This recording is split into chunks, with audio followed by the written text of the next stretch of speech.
Alright guys, so the next major update for Medieval Kingdoms 1212 AD is finally here. You heard that right. It's been a year and a half since the last update, and the official devs have finally released a new official update. This happened on the 26th of March, so only a few days ago, and they are finding, bugs here and there, so they're releasing new kind of hot fixes to fix these bugs that people are reporting, obviously, in the Discord and on the Steam Workshop as well. So lots of really good responsiveness here.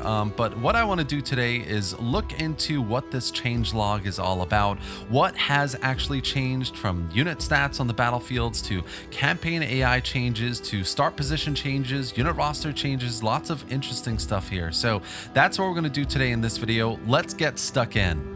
So starting from the top here, we have the start position changes. We've got the Ildegizids are not playable anymore in the campaign. Serbia is no longer in an alliance with Hungary, which should actually make your playthrough with Hungary quite cool. Reduced starting funds for minor factions. I don't know who that affects. I don't know how big of a reduction that is for these factions, but I mean, if it is this, then that is also quite interesting. The Latin Empire, Hungary, England, Makuria, Zagwe, and the Abbasids have less funds to start with, which is quite cool. These factions in particular can get quite overpowered. I mean, they do start with multiple regions, really good unit rosters, so it's good to see that those starting funds have been reduced. Increased starting funds for the Hafsids, that's cool, probably because they get wiped out quite quickly. At least that's what I noticed in my playthroughs. We've got increased starting funds for select emergent factions, including the Ottomans, which is quite cool, just giving them a bit more of a chance to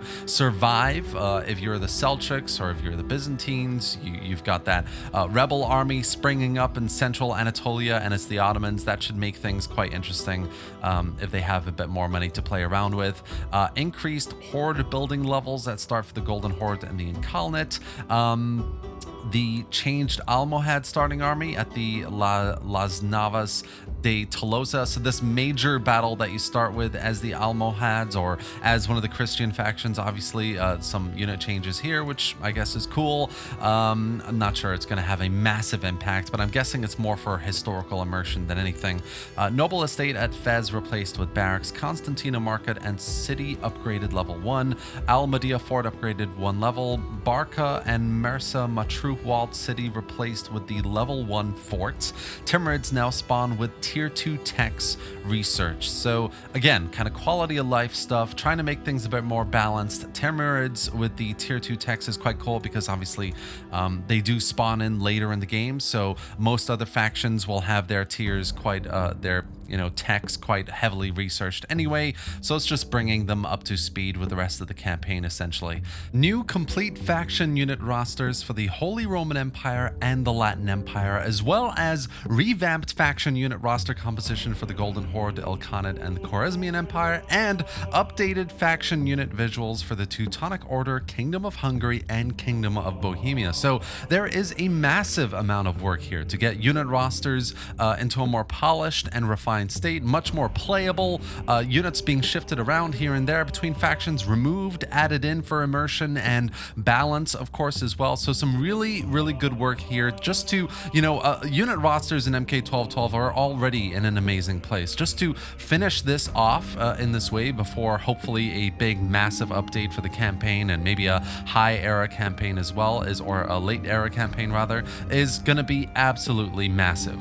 Now back to the mod changelog, we've got the campaign changes, more mechanical in nature. We've got a bolder campaign AI, which is very interesting. Honestly, for me, I always use an AI submod for Medieval Kingdoms 1212 AD. So the fact that they've tweaked and tried to improve the campaign AI here for me is a massive plus. I can't wait to actually get into this and see how the AI performs on the campaign. Usually it's really passive, so it's good to see. Hopefully it's a lot more aggressive than before. Marinids and Marinid separatists no longer able to turn horde. Noble estate provides noble unit recruitment. Harsher loyalty malice at higher Imperium levels. This one is going to be quite interesting because loyalty malice, I find in medieval kingdoms, is already quite difficult to deal with. If you don't have high loyalty officers, you're going to have a really hard time anyway. And to kind of increase the impact of this on higher Imperium levels is going to make it more difficult, more challenging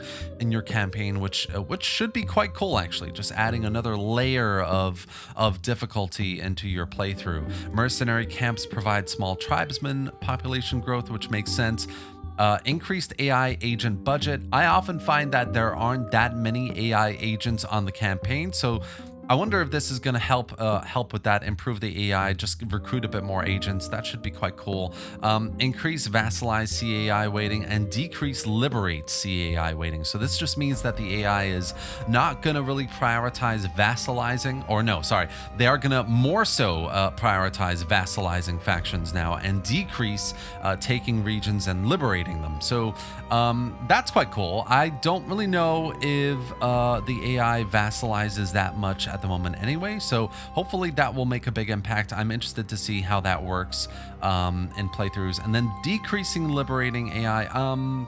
This is probably because there's not many factions to liberate really, and if they're finding that the AI in testing is liberating more than they should be vassalizing, then I quite like this change. I think this is a pretty good change overall. Let's see in my playthrough if this actually has a big impact. Horde buildings now 50% cheaper. So yeah, as I mentioned, Horde buildings now 50% cheaper is a massive change to Horde factions. I mean, Golden Horde, in my opinion, your ability to just sack and loot cities, and you're able to build buildings quite quickly with the amount of money you're able to generate as a Horde faction. So this should be interesting. I wonder if this is going to affect more so the AI, in terms of the AI prioritizing building more buildings. If they're cheaper, it's much easier. So that could be interesting. Maybe giving the Horde AI factions a bit more of a chance to survive. Yam network now cause squalor. Interesting. Cool. We've got some unit additions. So Toxotoy for the Empire of Nicaea, some dismounted Jund al-Nasara for some of the Eastern factions, and obviously Spanish factions as well, Muslim factions. Light Archer line Toxotes for the Epirus faction. Cannon Elephants for Timurids, which is quite cool. Definitely agree with that. Make them more menacing. Austria Tier 2 upgrades to Tier 3 HRE in the meantime. That's quite cool as well. And then, of course, we've got campaign unit changes. So this should be interesting. Cavalry campaign movement range increased to 11%, which, yeah, I'm not sure. I mean, cavalry was already quite fast, so it'd be interesting to see how much of a difference that makes, why they did that as well. Artillery reduced to 14%. I definitely agree with this. I think artillery in an army should reduce the campaign movement range quite a bit, in my opinion. So this is quite good. Dismounted infantry campaign movement range increased. So overall, if you've only got infantry, this should have a big impact on how much your campaign movement should be with an army. Military order garrison separated from recruitable units, so they do not count to the unit limit. That's good too. I like that. That's actually a big plus for garrisoned armies as well for cities. So really like that. Reduced Maghrebi garrison, improved Seljuk and Ayyubid garrison unit quality. So this is good too, because I often find that as a Byzantine faction, as an Eastern Roman faction, the Seljuk garrisons are way too easy to deal with. So I really like this. I think this will make these two factions proper powerhouses in Anatolia now, rather than, especially normal, able to steamroll them really quickly. Rebels no longer spawn tier 2 and tier 3. That's cool as well. I often find that rebel armies spawning tier 2 and tier 3, they take away a huge chunk of your unit health, and you're often having to replenish as soon as you destroy or auto-resolve a rebel army. It's got too many tier 2 and tier 3 units, so this is really good in my opinion. And they should actually kind of like, they should have stagnated tier 2 and tier 3 recruits, right? So a rebel army should grow with tier 1, but then get some tier 2 and tier 3 later on, in my opinion. Khwarezmian Lancers now more accessible, reorganized English unit recruitment building requirements, and Bedouin Lancers now more accessible for Ayyubids.